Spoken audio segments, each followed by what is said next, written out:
Does the federal government have any business, any authority, or any particular specialty in protecting private property? Not the federal government. Matter of fact, I don't think of government as protecting private property. I think the Second Amendment protects your private property, and the government should protect your amendment, your rights, the private. And if somebody does invade your property, they can get involved. But you can't depend on the government. You know, Brinks does a pretty good job at protecting our money, but they own the trucks and they have their guards, and it's a secure truck. I don't know why that principle can't be applied to our airlines. They have a precious cargo. I've always argued, even from 9/11 on, that this country thinks more of their money. They allow the private sector to do the good job protecting the money, but they won't let the private sector protect a precious cargo, the people. And yet, it was the government's failure before 9/11. Our federal government was in charge of security. We were spending $40 billion. It totally failed. So we doubled its budget and took away more freedoms from the American people. Then they wonder why it's not working very well. I mean, we need to wake up and wake up quickly. But what I'm afraid of, if they don't do it in a systematic, orderly fashion, people are going to wake up being pretty darn angry as our economy deteriorates. I think we could be in for big trouble. So that's why we need to wake up a lot more people. And hopefully this Tea Party movement has done part of this. So we'll see what happens next year, see if we come to our senses. I think you have the phrase of the week this Thanksgiving week, Congressman Paul. Enough is enough. Thanks for joining us. It's always a pleasure. Thank you. You called for a WikiLeaks for the Federal Reserve. Something tells me that you differ with your colleagues who are calling for the prosecution of the WikiLeakers and agree with me and most of our viewers that it's a good thing for us to learn what the government is up to. Well, in a free society, we're supposed to know the truth. In a society where truth becomes treason, then we're in big trouble. And now people who are revealing the truth are getting into trouble for it. But this whole notion that Assange, who's an Australian, that we want to prosecute him for treason, I mean, aren't they jumping to a wild conclusion? No, this is media, isn't it? I mean, why don't we prosecute the New York Times or anybody that releases this? I think Bradley Manley, probably could say he's committed, civil disobedience. But do we think of Daniel Ellsberg as being an enemy of the people? He was a friend of truth. I know still there's probably plenty that still don't like him, but isn't he the one that really gave us the concrete proof that Vietnam was based on a lie? And most people should know that Iraq and Afghanistan is all based on a lie, too. And the Supreme Court said that he was authorized under the First Amendment to do so. Mr. Speaker, Osama bin Laden applauded the 9/11 attacks. Such an act of deliberate killing of innocent lives deserves retribution. It is good that bin Laden is dead and justice served. Targeted retribution is far superior to wars of aggression and nation building. In 2001, I supported giving the President authority to punish those responsible for the vicious 9/11 attacks. Using this authority and opportunity to pursue nation building and remaking the Middle East was cynical and dangerous, as the past 10 years have proven. The sad tragedy is that it took 10 years, trillions of dollars, tens of thousands of American casualties, and many thousands of innocent lives to achieve our mission of killing one evil person. A narrow, targeted mission under these circumstances is far superior to initiating wars against countries not involved in the 9/11 attacks.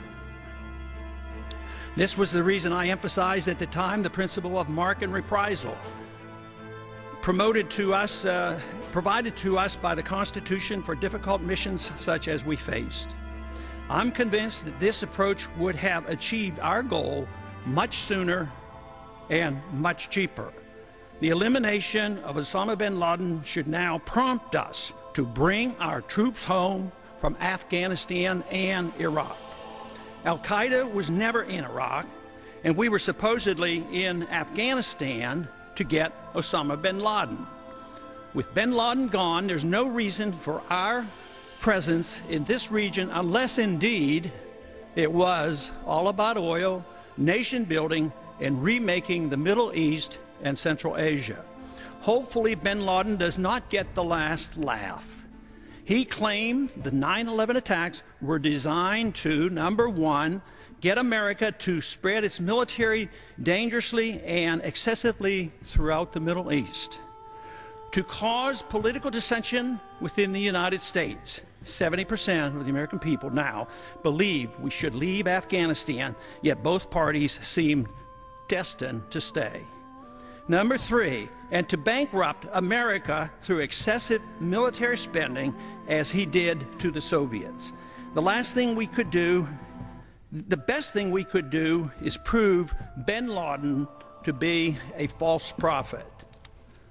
We must learn from this recent history. Tragically, one result may be the acceptance of torture as a legitimate tool for pursuing our foreign policy. A free society, calling itself a republic, should never succumb to such evil.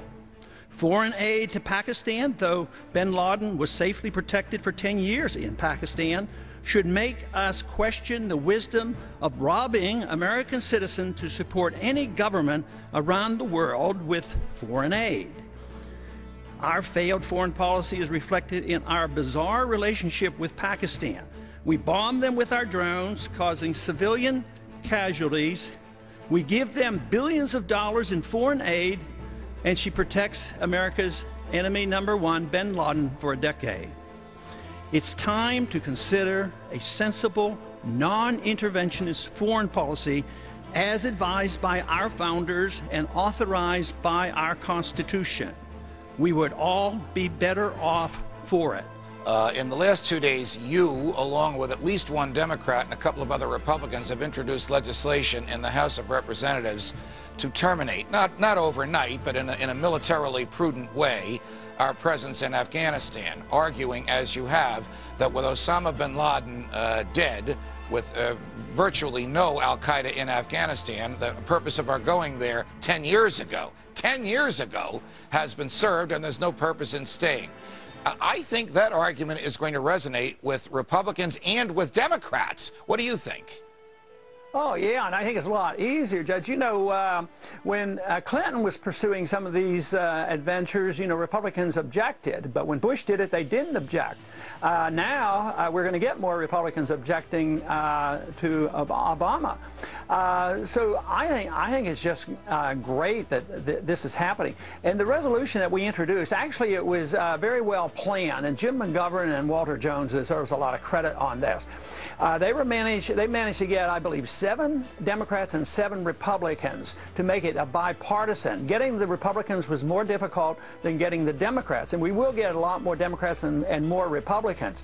But it came, really, we had been planning this for weeks, a long time before bin Laden was killed. But it really fit into our schedule just perfectly, saying, hey, declare victory and come home. Right. And I think a lot of Americans are thinking that way, because before bin Laden was killed, 70% of the Americans were saying, enough is enough. Let's get out of Afghanistan. Congressman, before I let you go, what's the most important issue in this campaign to Ron Paul as you seek the Republican nomination and as you, if you get the nomination, seek the presidency?